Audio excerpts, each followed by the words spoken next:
building upon the previous discussion of how agency relationships may end, whether automatically, mutually, or through breach or abandonment. It is equally important to understand that a licensee's ethical and legal responsibilities do not vanish once an agency relationship is terminated. Even when a licensee is no longer representing a client, they remain bound by certain duties established under ARS Title 32, Chapter 20, and Commissioner's Rule R4-28-1101. These ongoing obligations preserve the integrity of the real estate profession and protect the public from harm or misinformation. In short, the termination of agency ends fiduciary representation, but not professional accountability. Once an agency relationship concludes, the licensee is no longer an agent of the former client and therefore cannot act or make decisions on that client's behalf.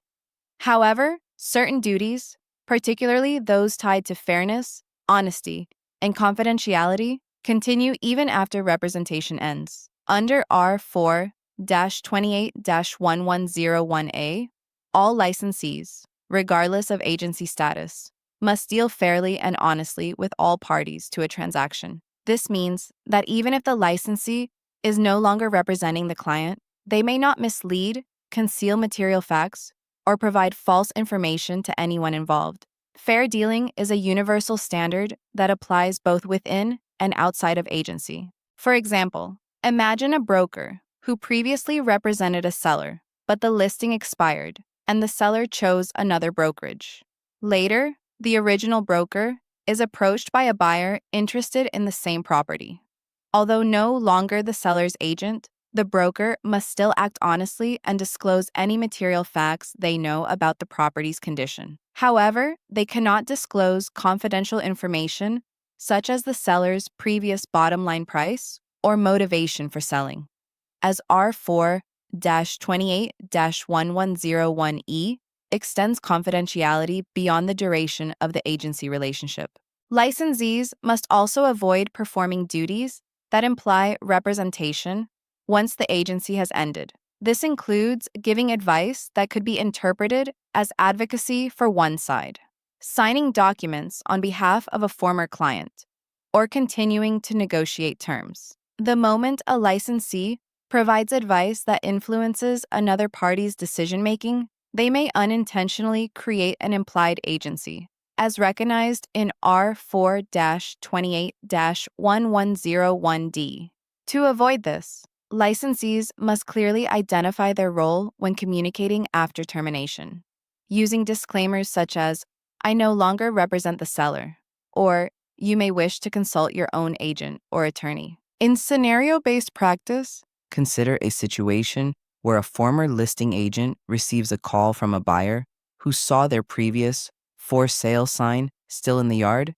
The agent should immediately clarify that they no longer represent the seller and refer the buyer to the current listing agent. If the agent were to answer detailed questions about pricing or negotiation strategy, they could inadvertently breach confidentiality or misrepresent their authority. This could lead to disciplinary action under ARS Section 322153A3 for acting beyond the scope of their license or misleading the public. Another important ongoing duty is accounting for money and documents. Even after agency ends, the broker remains responsible for ensuring that all funds, such as earnest money deposits, are properly handled. According to ARS Section 32-2151.01a, a designated broker must maintain transaction records and trust account records for at least 5 years, regardless of whether the agency relationship is active or terminated.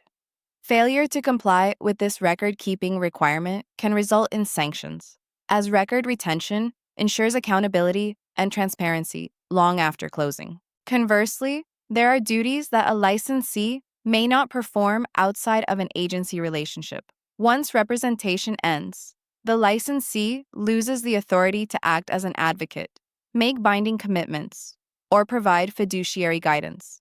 They may not draft contracts, present offers, or negotiate on behalf of the client. For instance, If a former buyer contacts the agent after terminating their representation agreement to run numbers or submit an offer, the agent must decline unless a new written employment agreement is executed as required under ARS Section 441017, the Statute of Frauds. Acting without such authorization could expose the licensee to civil liability and disciplinary action. The Arizona Court of Appeals, in Lombardo v.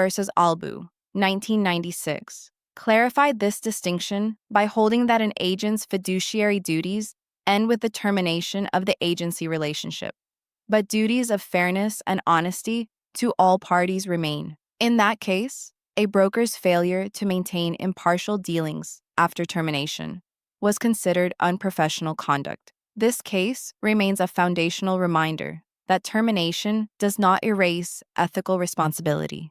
A related example involves dual agency and post-termination behavior. Suppose a licensee once represented both buyer and seller under a limited representation agreement. Once the transaction closes or either party terminates the relationship, the licensee may not continue to provide advice favoring one side over the other. Doing so could be seen as a violation of the duty of impartiality required under R 4-28-1101F, which governs limited representation. In property management scenarios, the principle is similar. When an owner terminates a property management agreement, the broker must return all security deposits, rent funds, and accounting statements promptly. Continuing to collect rent or make management decisions without authority constitutes unlicensed activity. A DRE has disciplined brokers for continuing to act after termination, even when claiming they were helping out the client. The overarching lesson is that while fiduciary duties may end with agency, ethical conduct does not.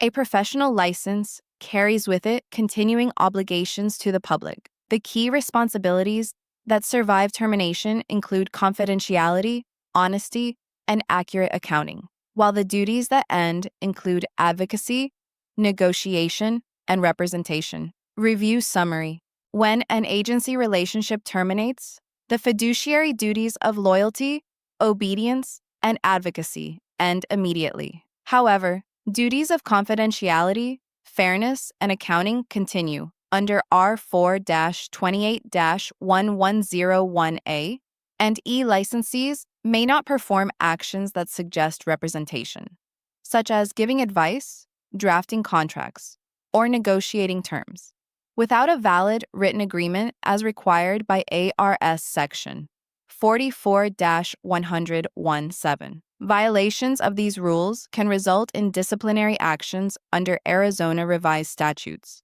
Section 32-2153A3. The Lombardo v. Albu case underscores that professionalism continues even when agency ends. Discussion. Why does confidentiality survive after the end of agency? Answer. Because R 4-28-1101E mandates that licensees keep client information confidential even after termination to protect client interests and maintain trust in the profession. Can a licensee provide pricing advice to a former client without a new agency agreement? Answer: no. Doing so could create implied agency or mislead the client into believing the licensee still represents them, which violates R 4-28-1101D and ARS Section 44-10017. What duty continues after the end of an agency but does not require active representation? Answer: the duty to deal fairly and honestly with all parties under R 4-28-1101. A. Closing remarks. Even after the agency relationship has ended, professionalism endures. Arizona's real estate laws ensure that licensees continue to uphold the public trust through honesty, confidentiality, and accurate record keeping. Knowing what duties persist and which do not is essential to avoiding unauthorized practice and maintaining compliance with ADRE standards. True professionalism is not defined solely by how an agent represents a client, but by how they continue to conduct themselves once representation has concluded.